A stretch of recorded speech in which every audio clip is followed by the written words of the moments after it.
Hello, Tumblr and YouTube. I know I have not made a video in a while.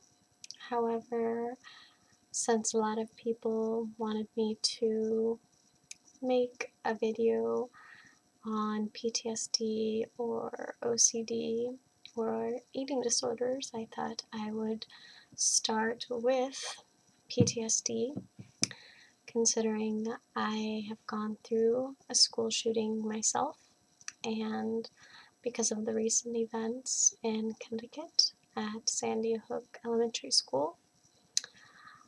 So, I was 14 when it happened to me. For the first month or so after the shooting, nothing felt real. My town turned into a media frenzy. News vans and tents parked in the middle of the street.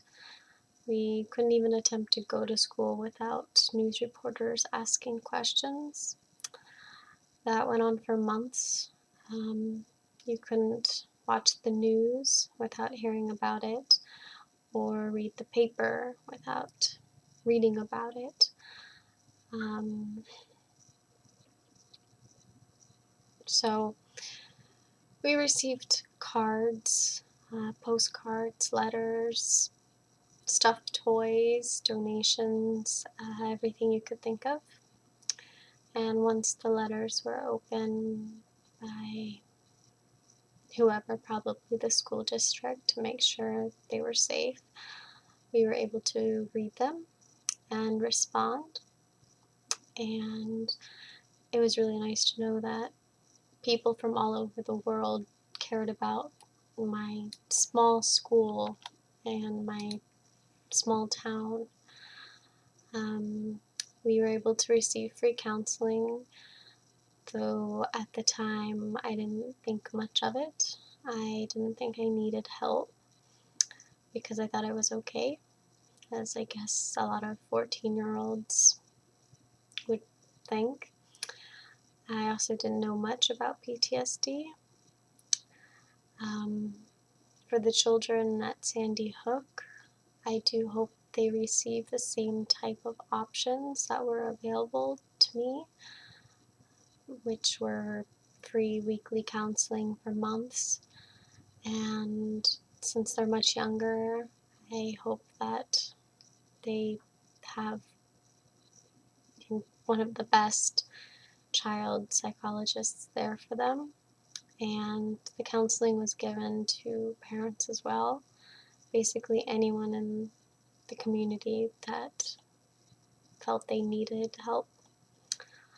I know a lot of people want to hug the children, and of course all of us, we want to protect children. That's in our nature. But honestly, the best thing you could do is write a nice letter to the school, ones that the teachers can read to the students, or ones that the students can read to themselves. And since they're young, maybe add some pictures or make it a little interesting for them to read. Draw an elephant or something. Send them a stuffed toy. We received a lot of stuffed animals. I mean, a lot. We had local churches giving us bears and any type of animal you could think of. And I still have my bear. Even though looking at the bear is kind of awkward, I still do have him. Donations help, and I'm sure they've already come up with some kind of way to donate to the victims. So that's another great way.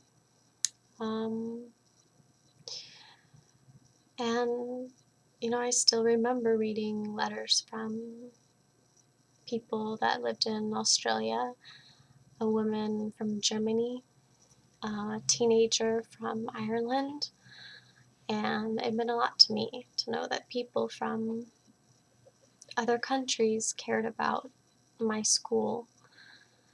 And I know it meant a lot to all of us. And, this shouldn't be talked about for a month and then completely forgotten, because that's what happens with the media.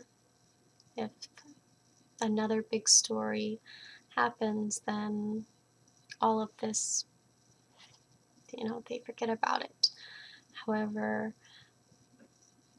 the people in this community, they are not going to forget about it. And age doesn't matter. PTSD can begin at any time. And it's something that they are all going to live with forever. As for me, I wrote a novel on my experience. That was my way of trying to deal with what happened, but instead it was my way of hiding from it, because then I became detached. I didn't develop PTSD magically overnight. It happened a year or so later, and not only did I develop PTSD, I developed agoraphobia as well. And if you don't know what that is, well, it's a little harder to explain than just being afraid to leave the house. But basically, you don't want to leave the house because of an event that caused you to panic, and the thought of that makes you have a panicky feeling, and you end up basically housebound.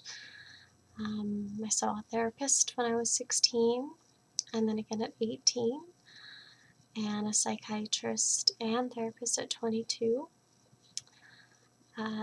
However, they were talk therapy, and that just makes PTSD worse because it doesn't solve the problem. But at 25, which was just a few months ago, I found my perfect match, and I'm slowly getting there. I do a lot of Peter Levine sessions with my psychologist. Peter Levine holds doctorates in psychology as well as medical biophysics. He's worked as a stress consultant for NASA and is a genius and expert in treating in PTSD. So I do a lot of somatic exercises because, as I said, talk therapy does not help. Because PTSD, it's kind of as if something is trapped in your body and it doesn't know how to release itself, which is why it's such a chronic disorder. You basically have to release the electric current in order to become free, and not 100% free, but at least able to live a better life than before. And to wrap this up, because it is getting a little long, please think of the children who lost their lives, their families, the students, the faculty members, because they're all victims and they will all have to live with this for the rest of their lives. Don't even think of the shooter, because that's what he wants, and it really should be about the victims. So please keep that in mind, and instead of just thinking about them, there are ways of trying to help, and even writing a letter that is helpful. You may not think it is, but trust me, I've gone through it, and I personally thought it was helpful and very sweet, and it is really nice to know that people care. So those are some of my ideas for you if you do want to try and help. And if you have gone through a school shooting, then feel free to contact me, as I only really know or keep in contact with a few people that can relate to what I went through.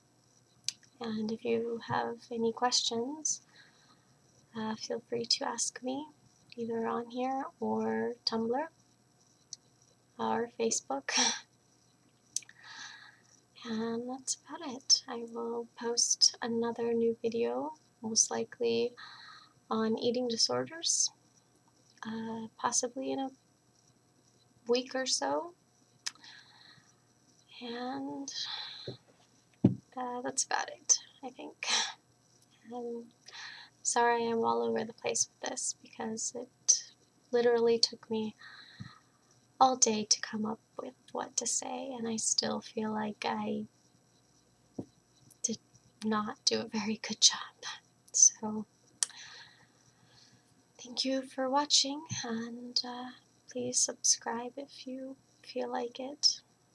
And I'm always here if you need someone to talk to. So,